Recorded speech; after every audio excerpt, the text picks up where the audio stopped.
എല്ലാ പ്രിയപ്പെട്ടവർക്കും പുസ്തകപരിചയത്തിലേക്ക് ഹൃദ്യമായ സ്വാഗതം. ഞാൻ സുരേന്ദ്രൻ പുത്തഞ്ചേരി.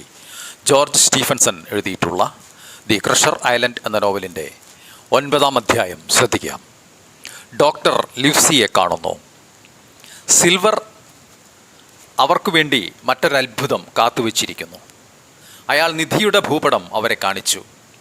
നിധി കൈക്കലായെന്നും കരുതി അവരെല്ലാവരും ആനന്ദനൃത്തം ചവിട്ടി. തുടർന്ന് അവർ ഉറങ്ങിപ്പോയി. ഞാൻ നിരാശനായി നിന്നു. സിൽവർ എൻ്റെ ഭാവമാറ്റം ശ്രദ്ധിച്ചു. എന്നിട്ട് എൻ്റെ പുറത്തു തഴുകി. ഞാനത് നിന്നോട് പറയാൻ മറന്നു. അവർ കോട്ടയിൽ നിന്ന് പോകും മുമ്പ് ഡോക്ടർ എനിക്കിത് തന്നു. എന്തിന്? വിശ്വസിക്കാനാവാതെ ഞാൻ ചോദിച്ചു. അതെന്തിനാണെന്ന് എനിക്കറിയില്ല, സിൽവർ പറഞ്ഞു. അതിരാവിലെ ഇരുകൂട്ടരും ഒരുമിച്ചുള്ള ആ സമയത്ത് മുറിവേറ്റവരെയും രോഗികളെയും ശുശ്രൂഷിക്കാനായി ഡോക്ടർ ലിവ്സി വന്നു. ഡോക്ടർ എന്നെ അഭിവാദനം ചെയ്തു. എന്നോടൊരു വാക്ക് സംസാരിക്കാൻ സിൽവറോട് അദ്ദേഹം അനുവാദം ചോദിച്ചു. സിൽവർ ഒഴികെ ബാക്കി എല്ലാവരും അതിനെ എതിർത്തു.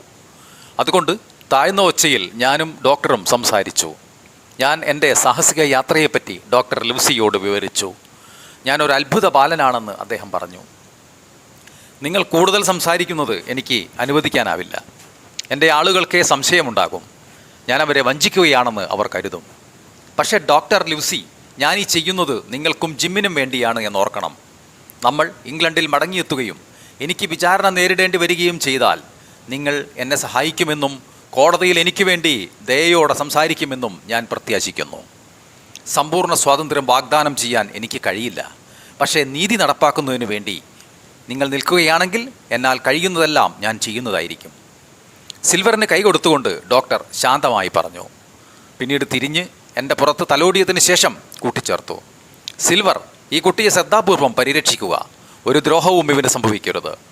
ഞാനത് ശ്രദ്ധിച്ചോളാം സർ, സിൽവർ സസ്നേഹം പറഞ്ഞു. എൻ്റെ പ്രാണൻ കൊടുത്തും ഞാൻ അവനെ കാക്കും. നിധിവേട്ട. ഞാനും സിൽവറും കോട്ടയിലേക്ക് മടങ്ങി. കടൽ കൊള്ളക്കാരുടെ കാര്യത്തിൽ ഞാൻ വളരെ ജാഗ്രത പുലർത്തിയിരുന്നു. അവർ എന്നോടൊന്നും പറഞ്ഞില്ല.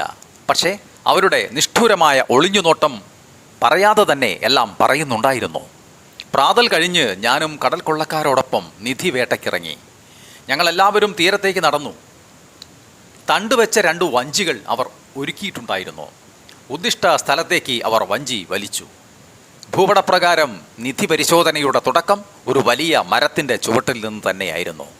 ഫ്ലിൻറ്റിൻ്റെ വലിയ മരം നമുക്ക് കണ്ടെത്തണം. ഫ്ലിൻറ്റിൻ്റെ പേര് കേട്ടതോടെ ഫ്ലിൻറ്റിനെയും അയാളുടെ കൊള്ളയെയും പറ്റിയുള്ള സംസാരം കൊള്ളക്കാർക്കിടയിൽ മർമരം പോലെ ഉതിർന്നു.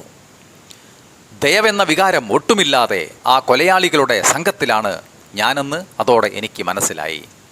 മിക്കവാറും എല്ലാവരും തന്നെ ഫ്ലിൻറ്റിൻ്റെ കപ്പൽ ജോലിക്കാരായിരുന്നു.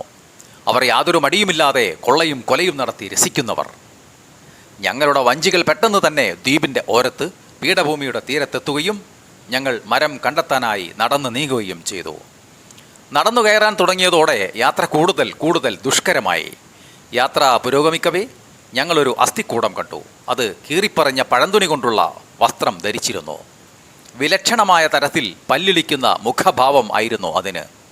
അത് കാണെ ഞങ്ങളുടെ നട്ടലിൽ നിന്ന് ഒരു വിറയൽ ശരീരമാസകലം പാഞ്ഞു കയറി. പ്രിയപ്പെട്ടവരെ, ഇതിൻ്റെ അനുബന്ധ ഭാഗം നമുക്ക് നാളെ ശ്രവിക്കാം. എല്ലാവർക്കും നന്ദി.